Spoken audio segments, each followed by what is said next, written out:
He was a man who challenged the very heavens, a student who abandoned medicine not out of failure, but because the mathematical pulse of the universe was too loud to ignore. He embraced the radical idea that nature was a book, and its language was geometry. He didn't just study the world, he broke it open. Galileo wasn't like other philosophers of his time, where others recited Aristotle and saw a static, unmoving earth at the center of all things. He saw a ship sailing through a cosmic ocean. He built his own telescopes, forging an eye powerful enough to pierce the veil of ancient dogma. He aimed it at the night sky not merely to admire, but to re-examine every truth the world held sacred. Condemned by the church, he faced the most powerful men in Europe, his calculations and drawings in hand, detailing the mountains on the moon and the impossible phases of Venus. Their truth came from divine revelation. His came from photons of light striking a lens. He didn't need an army to start a revolution. His only weapons were observation and evidence. His prison was an isolated villa, but from the darkness of his confinement and blindness, his mind became the freest laboratory in history, producing the work that would become the foundation of modern physics. In a series of relentless observations, he defined the modern scientific method, setting humanity on a new course toward discovery. He is living proof that standing alone against the crowd is the first step toward, quite literally, moving the world. To understand Galileo, you have to understand the world he was born into, Pisa, Italy, in the year 1564. The high Renaissance is breathing its last glorious breaths. Michelangelo has only just died. Shakespeare will be born in the same year, an ocean away in England. It's a time of immense cultural upheaval, artistic genius, and intellectual ferment. But it's also a time of deep anxiety. For over a millennium, the Western world had a comforting, solid understanding of the universe. The earth, our home, was the motionless center of everything. Around it, in perfect crystalline spheres, circled the moon, the sun, the planets, and finally the fixed stars, with God and his angels residing in the empyrean heaven just beyond. This wasn't just an astronomical model, it was a theological and philosophical bedrock.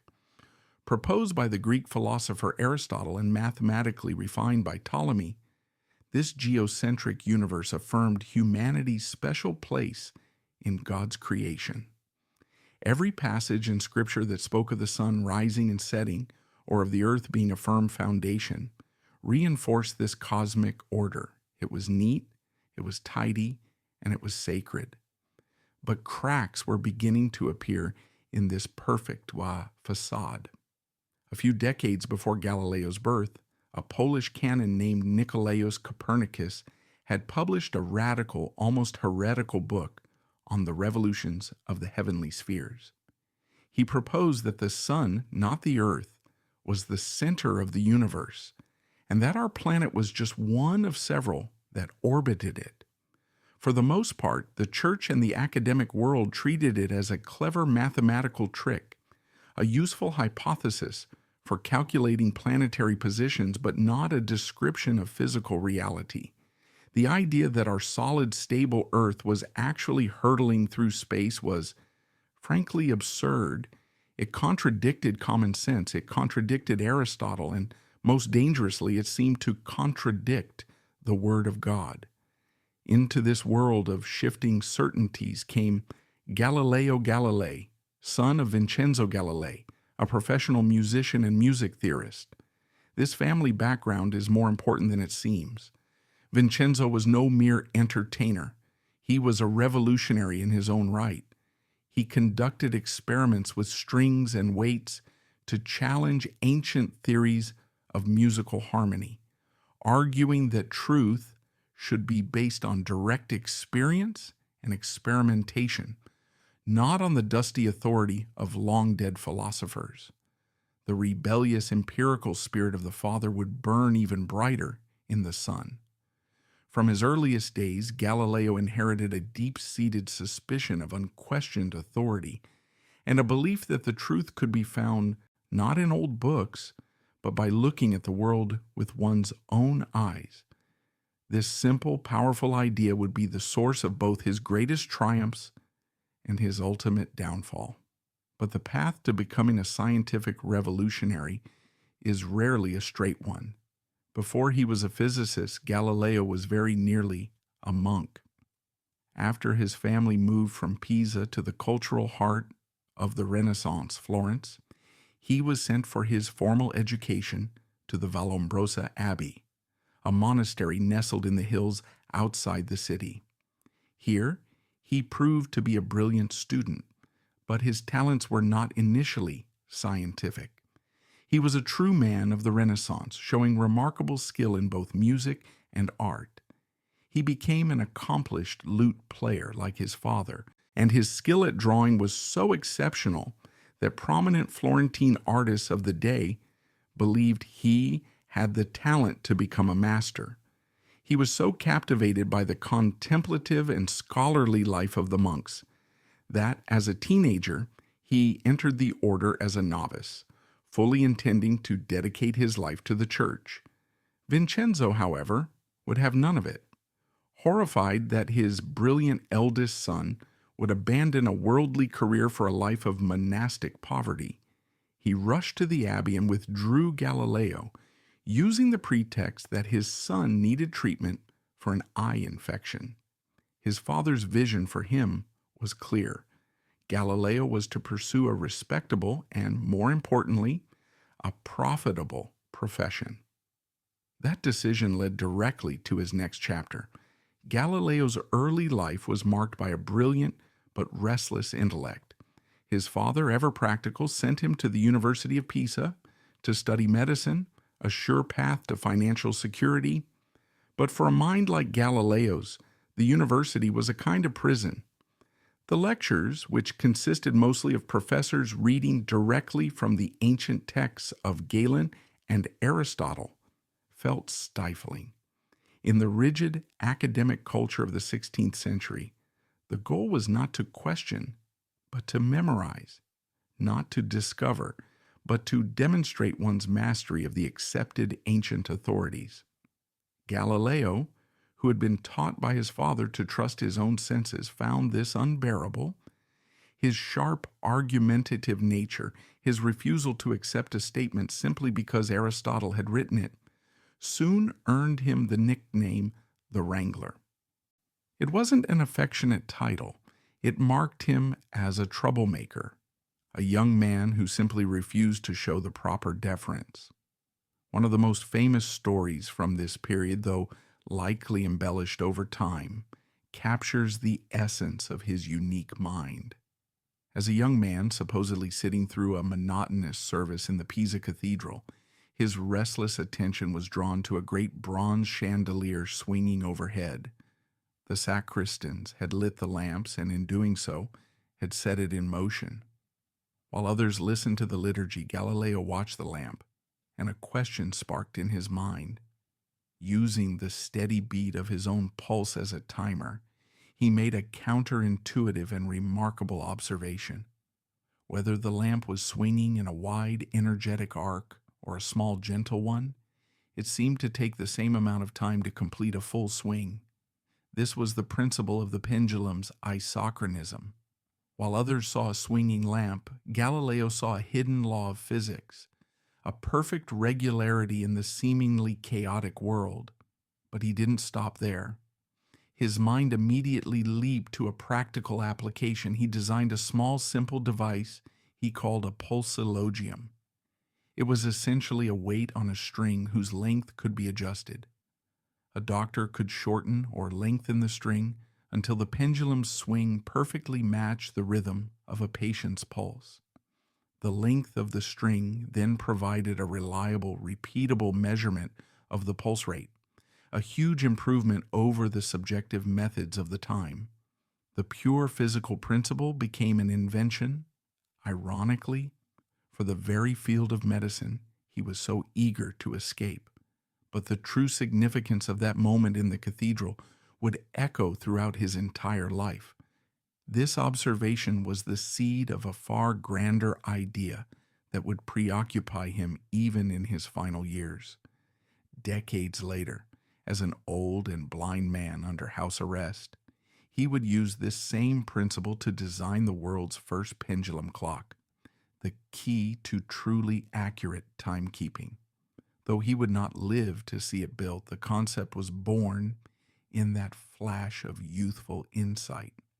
That single observation contained the blueprint for both a simple medical tool and the future of modern clocks, perfectly capturing the genius of a man who saw both practical inventions and the fundamental laws of the cosmos in the simple swing of a lamp. This ability to see the hidden mathematical order in everyday phenomena ultimately sealed the fate of his medical career. He began secretly studying mathematics with Ostilio Ricci, the court mathematician to the Tuscan Grand Duke. Ricci immediately recognized that Galileo's talent was not just prodigious, it was borderline miraculous. The elegant certainties of Euclid felt more real and alive to Galileo than the dusty, dogmatic pronouncements of Galen. The decision to switch careers caused a tremendous rift with his father. Vincenzo, who had seen his own artistic talents leave him in near poverty, had wanted a more stable life for his son. It took the passionate intervention of Ricci, who argued to Vincenzo that it would be a sin against God to deny such a genius his true calling, to finally secure the father's reluctant blessing. Galileo soon abandoned medicine, much to his father's lingering chagrin, and dedicated himself to his true love, mathematics and natural philosophy, what we would now call physics. He had found the language he believed the universe was written in, and he was determined to become its most fluent reader. His early career was a struggle. He was a brilliant mathematician, but in the rigid hierarchy of the 16th century university, mathematics was a minor discipline, and jobs were scarce and poorly paid. He took a professorship at his alma mater, the University of Pisa, but his salary was meager, barely a fraction of what a professor of law or philosophy would earn. His abrasive style of publicly mocking the Aristotelian professors made him few friends.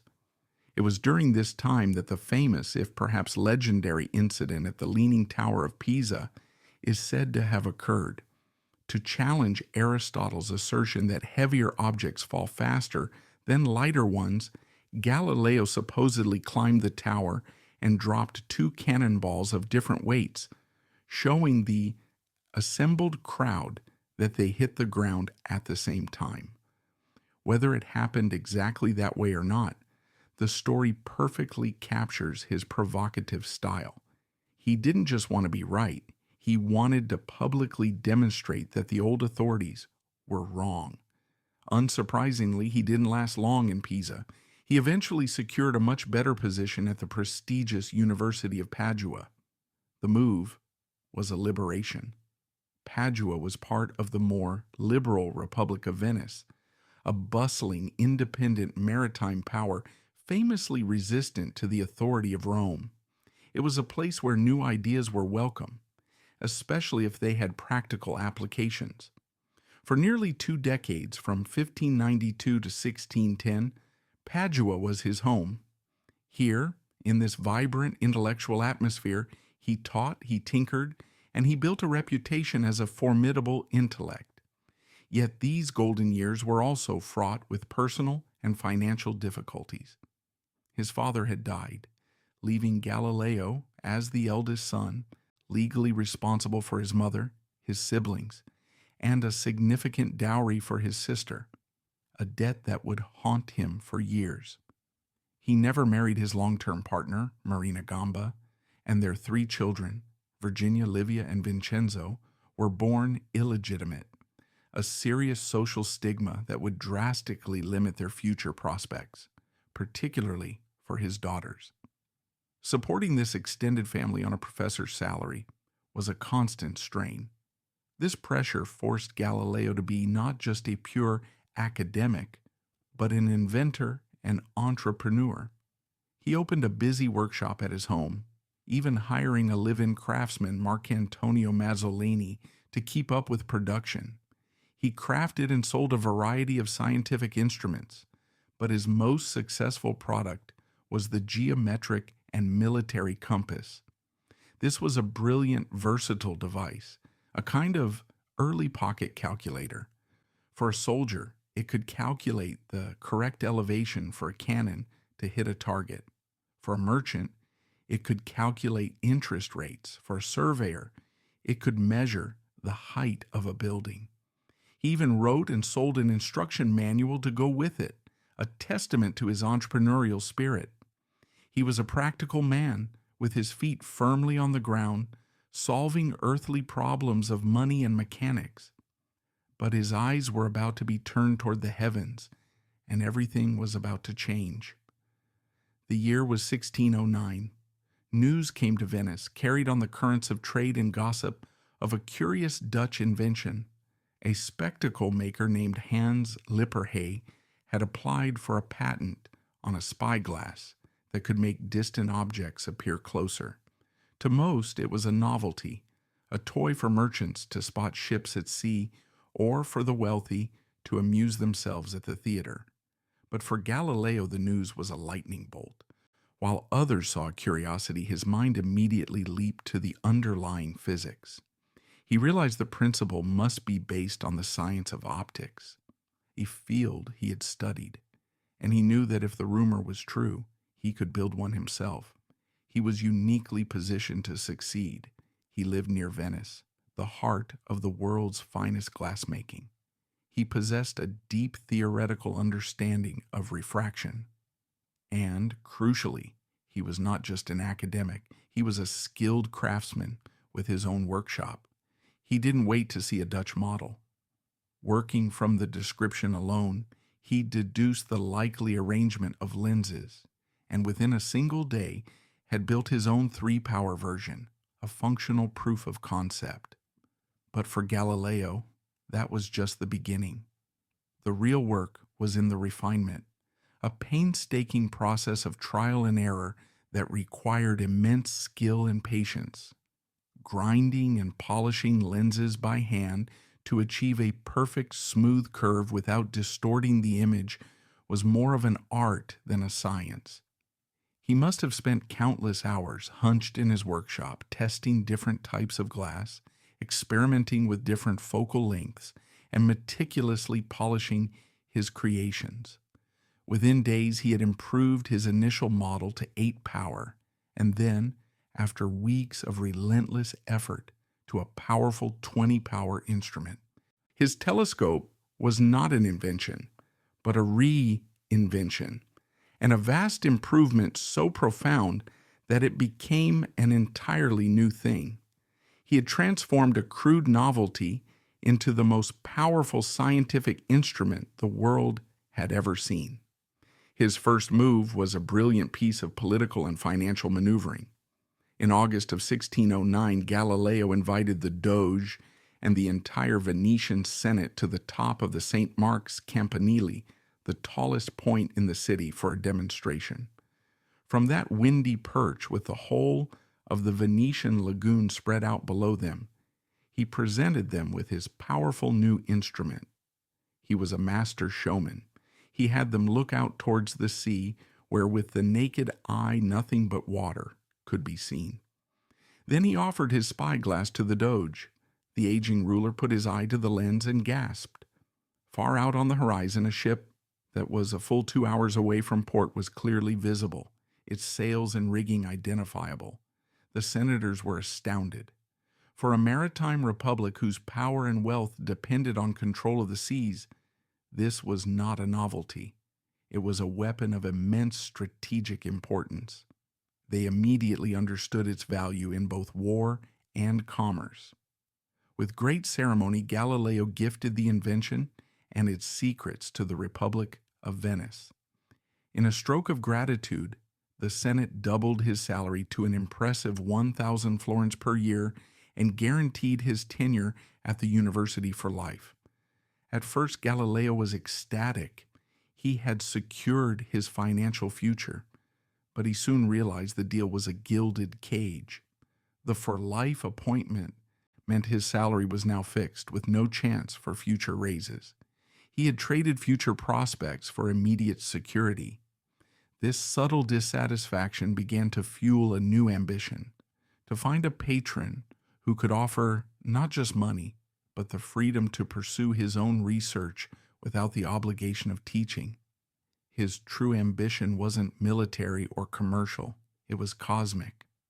While the rest of Venice celebrated its new tactical advantage, Galileo was back in his study in Padua, possessed by a far grander idea. He had built an instrument that could conquer distance on Earth. What could it do to the greatest distance of all? In the autumn of 1609, as the nights grew longer and colder, Galileo did something that no one had ever done with such a powerful instrument before. He pointed his telescope at the sky. It was a simple act, but it was one of the most revolutionary moments in human history. For millennia, the heavens had been the realm of poets, philosophers, and theologians. Galileo was about to treat them as a physical place, an object of direct observation. The world would never be the same. What he saw in those first few months was staggering, a series of discoveries that systematically dismantled the ancient cosmos, blow by blow. He started with the object closest to us, the moon. For centuries, the moon was thought to be a perfect, smooth, ethereal sphere made of a celestial element completely different from our corrupt and changing Earth. It was a foundational principle of Aristotle's philosophy. But Galileo saw something else entirely. Through his lens, the moon was revealed to be a world, a place.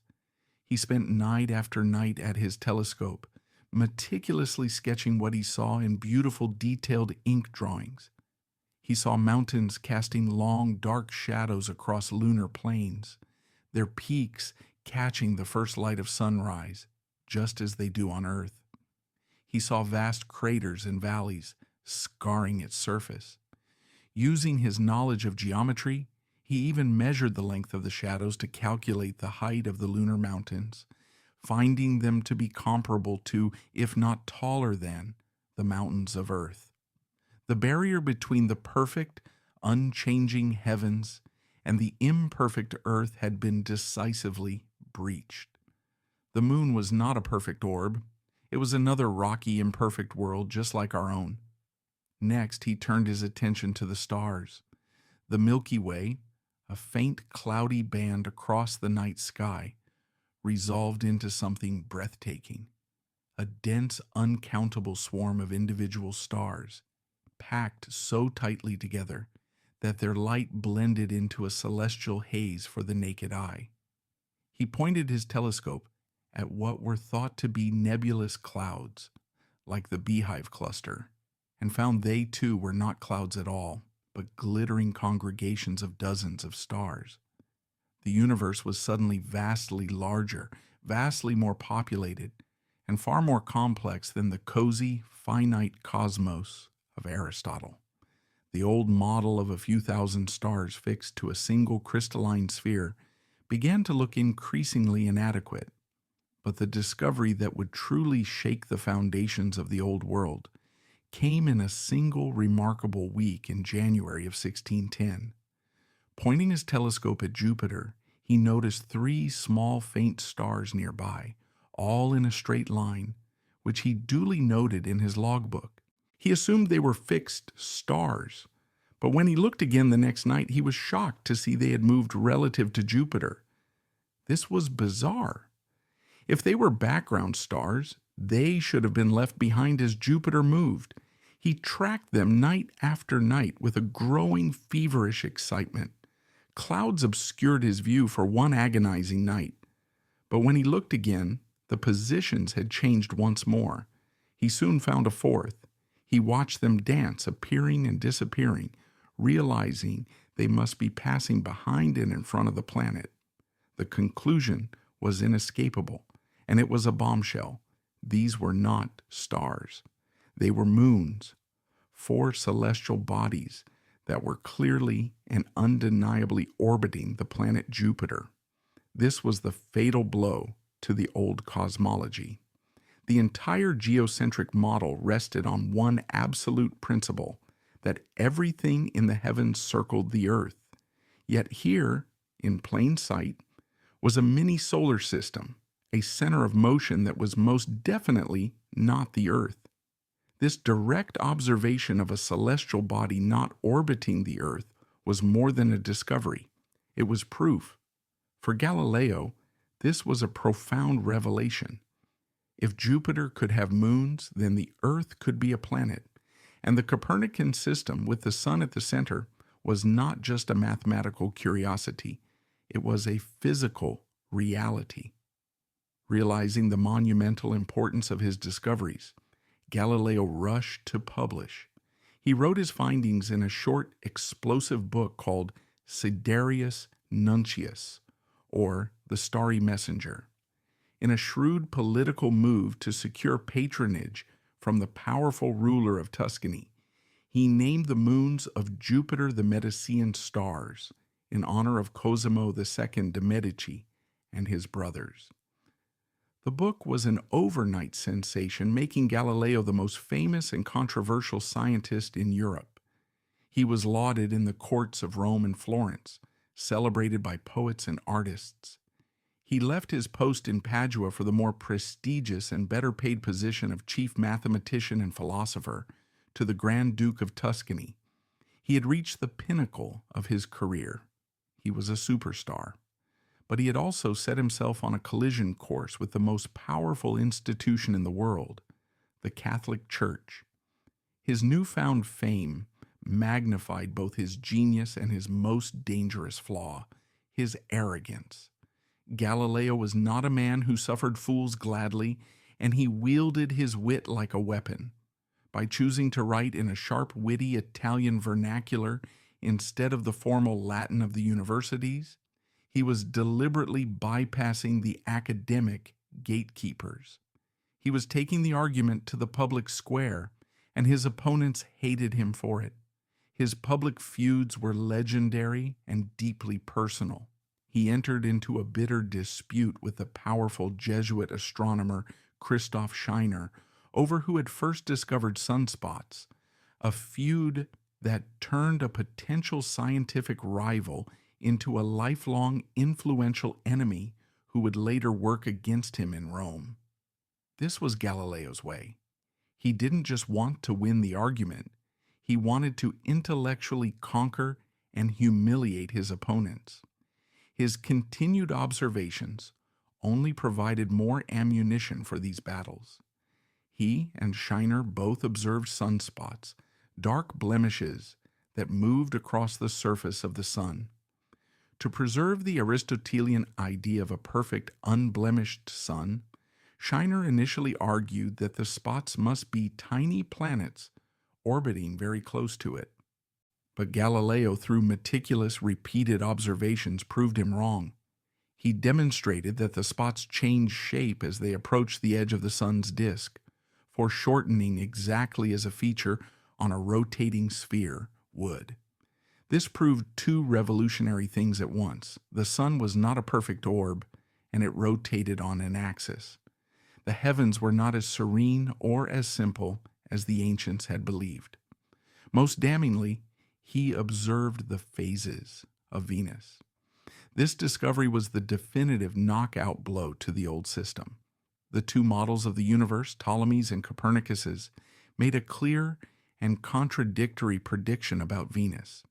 In the Earth-centered Ptolemaic system, Venus is always between the Earth and the Sun, meaning an observer on Earth should only ever see it as a crescent. But in the Sun-centered Copernican system, Venus orbits the Sun, meaning we should see it go through a full set of phases, just like the Moon. When Galileo pointed his telescope at Venus, he was conducting a crucial, decisive experiment. Over the months, he watched in excitement as Venus transformed from a large crescent to a smaller, nearly full disk. It behaved exactly as Copernicus had predicted, and in a way that was mathematically impossible in the Ptolemaic model. For any objective observer, this was the nail in the coffin for the old geocentric model. It wasn't just another piece of contradictory evidence. It was clear observational proof that the Earth-centered universe was fundamentally wrong. The opposition, however, was not objective. As Galileo's arguments for the Copernican system grew louder and more public, his enemies shifted their attack from science to theology. They began to argue that the idea of a moving Earth was not just philosophically absurd, but was a heresy that contradicted the literal word of Holy Scripture. The Bible spoke of Joshua commanding the sun to stand still, not the earth. The Psalms spoke of the earth being fixed on its foundations, never to be moved. For Galileo's opponents in the clergy, this was an open and shut case. Galileo, a devout Catholic himself, did not see a conflict. He argued that the Bible was a book about how to go to heaven, not how the heavens go. He insisted that Scripture was often written in the language of the common person and should not be interpreted as a literal scientific textbook. He wrote long, impassioned letters arguing that God had given humanity two books, the book of Scripture and the book of nature. Since both came from God, they could not contradict each other.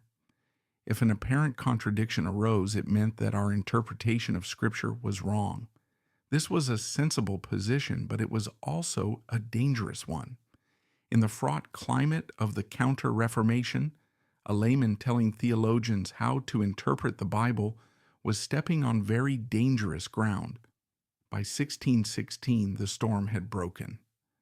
The Holy Office of the Inquisition in Rome formally examined the Copernican theory.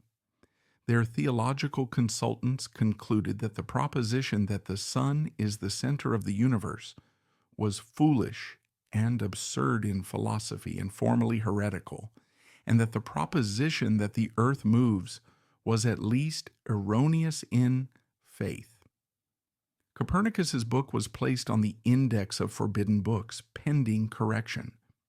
Galileo himself was not put on trial at this time, but he was summoned by the powerful Cardinal Robert Bellarmine, the Pope's chief theologian.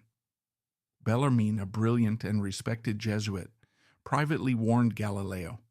He informed him of the decree and ordered him not to hold, teach, or defend in any way whatsoever, whether orally or in writing, the Copernican doctrine. Galileo, faced with the full authority of the Inquisition, agreed. He was silenced. For 7 years, he largely avoided the topic of cosmology. The first act of his great drama was over. He had flown close to the sun, and he had been scorched. He retreated, but he did not give up. He was waiting for his moment, waiting for a friend to rise to power, a friend who he believed would finally allow the truth to be heard. It would prove to be a catastrophic miscalculation. In 1623, Galileo's hopes soared. His longtime friend, admirer, and intellectual patron, Cardinal Maffeo Barberini, was elected to the papacy, taking the name Pope Urban VIII. Galileo was ecstatic. He saw this as a golden opportunity. The new pope was a man of culture, a poet, a man who had celebrated Galileo's discoveries. Surely, he would be more enlightened than his predecessors. Galileo traveled to Rome and had 6 long audiences with the new pope. He came away with the impression that he had been given the green light to write about the Copernican system again. The pope's permission, however, came with crucial conditions. Galileo could write a book discussing the two rival theories, the Ptolemaic and the Copernican, but he had to treat the Copernican view purely as a hypothesis, a mathematical tool, not as a statement of physical fact. Crucially, he had to conclude the book with the Pope's own favorite argument, that God was all-powerful and could have made the universe in any number of ways that are beyond human comprehension, and therefore no human theory could ever claim to be the absolute truth. Galileo spent the next several years writing what he believed would be his masterpiece, the dialogue concerning the two chief world systems. To navigate the Pope's injunctions, he framed the book not as a treatise, but as a conversation between three Venetian gentlemen. There was Salviati, a brilliant Copernican, who spoke for Galileo himself; Sagredo, a witty and intelligent layman who was quickly convinced by Salviati's arguments; and Simplicio, a defender of the old Ptolemaic Aristotelian view. The name Simplicio was a disastrous choice. While it was the name of a real 6th century Greek philosopher, it also meant simpleton in Italian. Throughout the dialogue, Simplicio is portrayed as a bumbling, dogmatic fool. He is slow-witted, constantly misunderstands the arguments, and relies only on the authority of Aristotle, whom he quotes endlessly.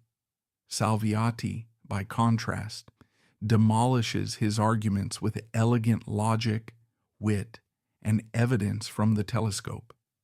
The book was a literary and scientific triumph.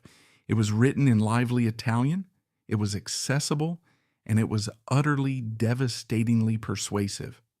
It was also a monumental act of intellectual arrogance and political suicide. Galileo had followed the letter of the Pope's instructions, but had violated their spirit in the most insulting way imaginable. The book was not a balanced debate, it was a setup. The Copernican theory was presented so powerfully that no rational reader could conclude it was merely a hypothesis. But the final fatal insult was yet to come. In the very last pages of the book, after Salviati has comprehensively won the debate, it is the fool Simplicio who is made to deliver the Pope's own cherished argument about God's omnipotence. When the book was published in 1632, Pope Urban VIII didn't just read it, he experienced it as a deep and personal betrayal. For decades, he and Galileo had been friends. As Cardinal Maffeo Barberini, he had been Galileo's greatest supporter in Rome, a man who prided himself on his intellectual sophistication, and had even written a poem in Galileo's honor. Now Galileo's enemies, and he had many, buzzed in the Pope's ear, pointing out the damning passages. They showed him how his own cherished argument about God's omnipotence, which he had personally shared with Galileo as a friendly guideline, had been placed in the mouth of Simplicio, the bumbling Aristotelian fool. The intellectual giant of Florence had made the Pope, the most powerful man in Christendom, look like a simpleton in a public forum. The Pope's vanity was deeply wounded, and his friendship curdled into a cold fury. But this was about more than personal pride. It was about political survival. Urban was struggling to navigate the brutal 30 Years' War, a catastrophic conflict between Catholic and Protestant powers. His political enemies, particularly the staunchly Catholic Spanish faction, were accusing him of being too lenient and too pro-French, a weak defender of the faith. The Galileo affair became a political weapon they used against him. The Spanish ambassador reportedly told him that while Spanish kings were fighting for the faith in Germany, the Pope was tolerating a heretic in his own backyard. Urban could not afford to look weak or to be seen as soft on heresy. Cracking down hard on his former friend became a political necessity. He ordered the book's sales to be halted and established a special commission to investigate.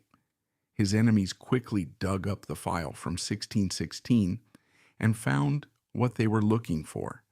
It was the perfect smoking gun, an unsigned, unofficial note in the file claiming Galileo had been given a strict personal command from the commissary of the Holy Office not to hold, teach, or defend in any way whatsoever the Copernican theory. This was far more restrictive than the official warning Cardinal Bellarmine had given him. For Galileo's enemies, it was all they needed. His new book was now a flagrant violation of a direct order. The machinery of the Roman Inquisition began to grind into motion. In the autumn of 1632, an aging and sick Galileo Galilei, now nearly 70 years old and suffering from crippling arthritis, was summoned to Rome to stand trial for heresy. He pleaded with the authorities, sending sworn statements from doctors, testifying that the long and arduous journey during a time of plague would be a danger to his life. His pleas were ignored. The Pope, his former friend, was implacable. The old man had to face the tribunal. To see Galileo only as a scientific warrior is to miss the most human and heart-wrenching part of his story. His public life was one of cosmic battles and intellectual glory, but his private life was filled with a quiet, profound, and often painful love, especially for his eldest daughter, Virginia. Because she and her sister were born out of wedlock, they were considered unmarriageable in polite society. The only path available to them was the convent. At the age of 13, Virginia entered the Poor Clares Convent of San Matteo in Arcetri, a town just outside Florence, taking the name Sister Maria Celeste. It was a life of extreme poverty, prayer, and enclosure.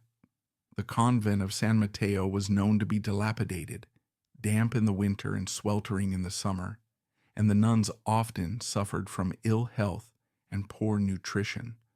For the rest of her life, she would never again step outside the convent walls. One might expect this separation to have created a distance between father and daughter, but instead it forged one of the most beautiful and poignant bonds in scientific history. From her cell in a crumbling convent, Maria Celeste was not only a devoted daughter, but also Galileo's intellectual confidant and his greatest emotional support. Since they could rarely see each other, they communicated through a constant stream of letters, delivered by messenger across the short distance between his villa and her cloister. Over 120 of her letters to him survive, painting an intimate portrait of their relationship. Her letters reveal a woman of deep intelligence, practicality, and boundless love. She managed his household finances from afar, sending him shopping lists and reminding him to mend his collars. She prepared his favorite sweets and medicines and sent them to him by messenger, often from her own meager supplies. She was his scribe, painstakingly and accurately copying his manuscripts. But more than that, she was his anchor. When his dialogue was published, she shared in his triumph, writing, "I am continually praying that it will be a source of the greatest satisfaction to you and of no less praise." She felt his pains and frustrations as if they were her own. "I am vexed to my very soul," she wrote, "when I see you so disturbed." When the summons to Rome arrived, Maria Celeste was terrified. Her letters from this period are filled with anxiety for her beloved Babbo, an affectionate Italian term for daddy. She prayed for him constantly, she fasted, and she tried to keep his spirits up with little gifts and encouraging words, all while her own health was failing within the cold, damp walls of the convent. She even took it upon herself to begin reciting the penitential psalms that she knew would be part of his punishment, a daughter offering to take on her father's penance. The trial itself was a grueling ordeal for the old man. His journey from Florence had been fraught with delays due to plague quarantines, and he arrived in Rome in February 1633, sick with arthritis and exhausted from the stress. He was not thrown into a dungeon, as popular myth would have it.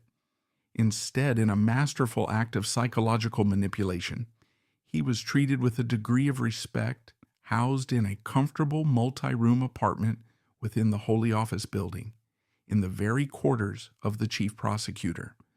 This civility was a tactic designed to encourage cooperation and lull him into a false sense of security. But the threat of the torture chamber The esame rigoroso was always present, a terrifying possibility that loomed behind the polite facade. He was facing the Holy Office, an institution with the power of life and death, and he was largely alone, cut off from his family and supporters.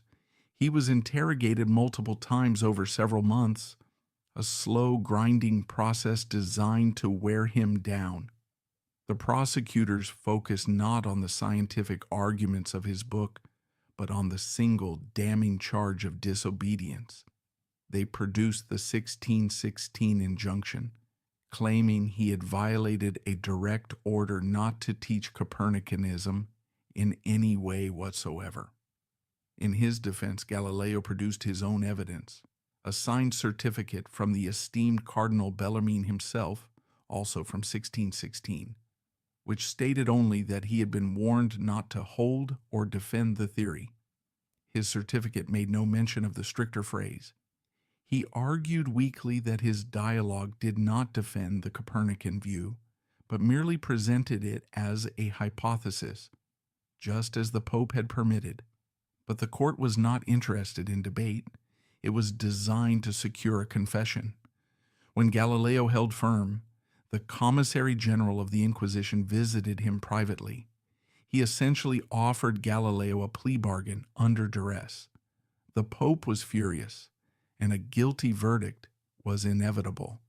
His only path to a lenient sentence was to confess to a lesser crime, to admit that he had acted out of vanity and carelessness rather than malicious intent. After this meeting, during his final interrogation, Galileo's will finally broke. Under the formal threat of torture, he capitulated, offering the court a carefully worded confession. He admitted that, in his vanity to appear witty, he had made the forbidden arguments appear more powerful than he had intended. It was a humiliating performance, but it was the only way out. Galileo, frail and afraid, tried to argue that his dialogue did not defend Copernicanism, but merely presented it for debate. It was a weak defense, and no one believed it. Under the threat of torture, a threat that was probably never intended to be carried out but was terrifying nonetheless, his will broke. The great intellectual warrior, the man who had demolished his opponents with unassailable logic, was reduced to a frightened old man trying to save his skin. On the 22nd of June, 1633, the final humiliating sentence was delivered in the convent of Santa Maria sopra Minerva. Galileo was found vehemently suspect of heresy. His dialogue was banned. He was sentenced to formal imprisonment for the rest of his life, and as his final penance, he was forced to perform a public abjuration. Dressed in the white shirt of a penitent, he knelt before the cardinals of the Inquisition and renounced the truths he had spent his life fighting for. He read from a prepared text, "I, Galileo, abjure, curse, and detest the aforesaid errors and heresies, and I swear that in the future I will never again say or assert verbally or in writing anything that might cause a similar suspicion toward me." It is here that the most famous legend about him was born. As he rose from his knees, he is said to have muttered under his breath, "Eper si muove," and yet it moves. The story is almost certainly a myth, an invention of a later, more romantic age, but it persists because it captures a deeper truth. He could be forced to say the earth was stationary, but he could not be forced to believe it. His recantation was a surrender of the body, not the mind. The sentence of imprisonment was quickly commuted to house arrest. He was allowed to return to his small villa in Arcetri, Il Gioiello, which was conveniently located right next to Maria Celeste's convent. He was home, but he was a broken man. He wrote to a friend of his infinite grief and melancholy. His reunion with Maria Celeste was the one comfort in his disgrace, but it was to be tragically brief. When he finally returned to his villa in Arcetri, he was not a free man, but a prisoner delivered to his place of confinement for the rest of his life. The Villa Gioiello, the Jewel, had been chosen for one reason. It was a stone's throw from the convent walls that held his daughter. After the humiliation and terror of the trial, their reunion across the convent grill must have felt like the only real and true thing left in his world. He was spiritually and physically broken, and she was the one person who could offer solace. But the years of anxiety, poor nutrition, and the harsh, damp conditions of the convent had taken their toll on her. She had poured all of her remaining strength, her very life force, into praying for her father's safety. When he returned, it was as if her purpose was fulfilled. Her health collapsed completely. For years she had been the caregiver, sending him remedies and sweets from the convent. Now, their roles were tragically reversed as he sat by her bedside during her final illness, powerless to help. In April 1634, less than a year after Galileo's return, Maria Celeste died of dysentery in his arms. She was only 33. Her death shattered him in a way the Inquisition never could. He wrote to a friend, "I am incessantly calling on my dear daughter. I hear her responding to me."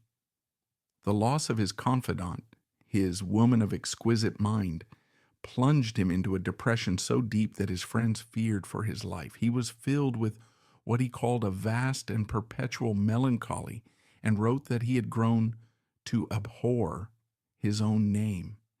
The man who had charted the stars now found his world had shrunk to a small house filled with unbearable grief.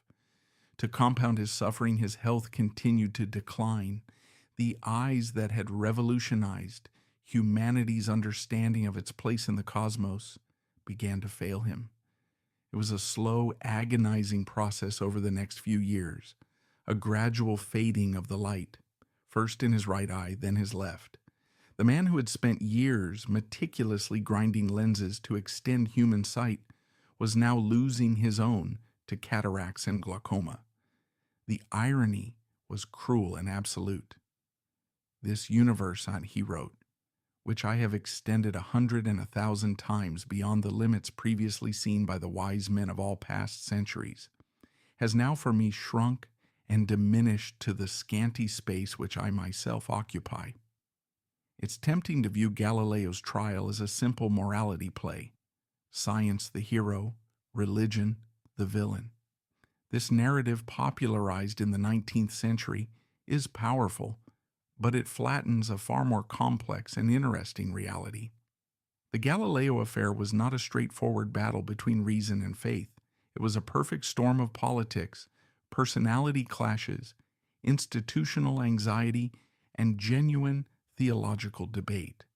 First, the church was not a monolithic, anti-science entity. In fact, many of the most skilled astronomers of the day were Jesuits at the Roman College. Initially, they were some of Galileo's most important allies. The esteemed Jesuit astronomer Christoph Clavius and his colleagues built their own telescopes and publicly confirmed Galileo's discoveries of the moon's mountains and Jupiter's moons, giving him a crucial stamp of legitimacy.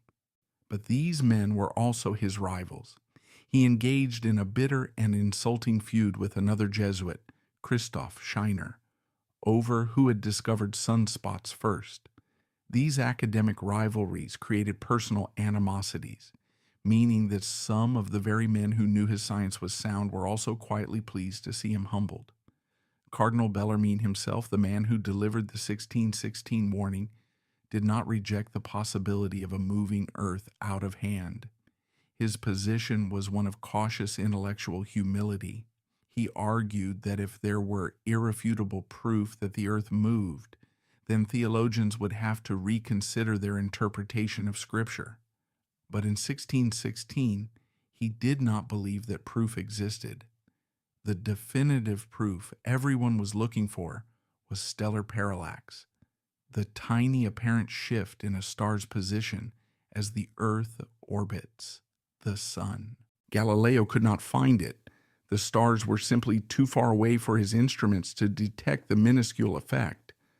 Ironically, Galileo's own candidate for proof, his theory that the tides were caused by the sloshing of the Earth's oceans as it moved, was completely wrong and did more to weaken his case among intellectuals than strengthen it. Without absolute proof, Bellarmine argued, one should stick with the traditional reading of the Bible. The real tipping point, however, was not the science itself, but the toxic combination of Pope Urban VIII's vanity and the immense political pressure he was under. Urban VIII was not a backward-looking dogmatist. He saw himself as a modern, enlightened patron of the arts and sciences. But he was also leading the Church through the brutal 30 Years' War, a time of immense political and religious instability. His pro-French policies had earned him the wrath of the powerful Spanish Habsburgs, who accused him of being a weak defender of the Catholic faith.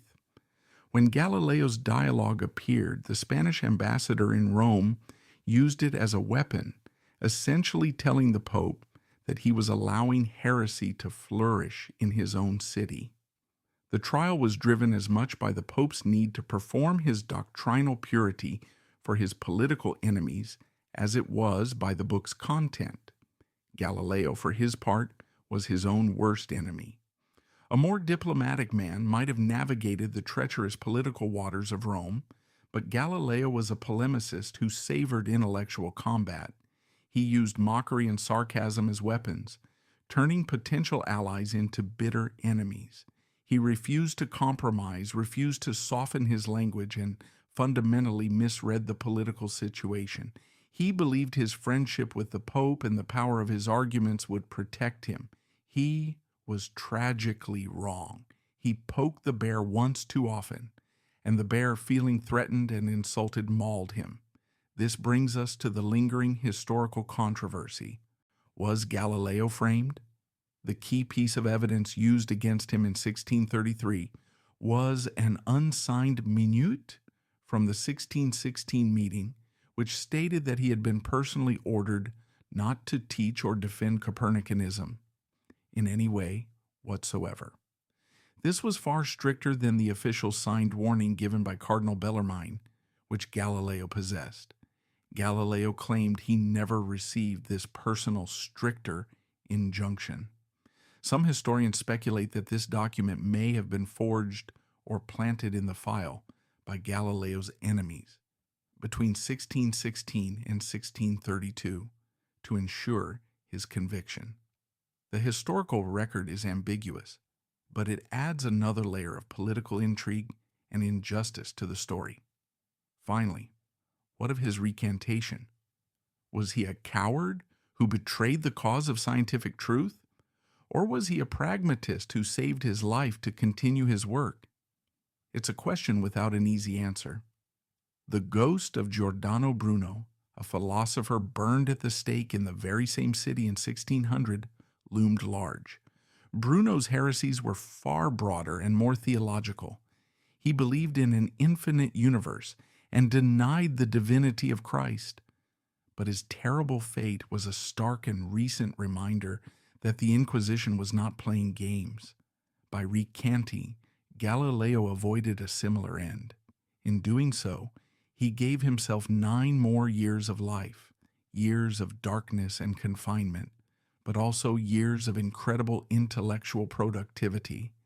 His abjuration was a public humiliation, but his true legacy was yet to be written. The story of Galileo does not end with his condemnation. In many ways, his final years, spent under house arrest in his villa at Arcetri, represent his greatest triumph. He was a prisoner, grieving and going blind, but his mind remained a universe of brilliant ideas. He was not entirely alone.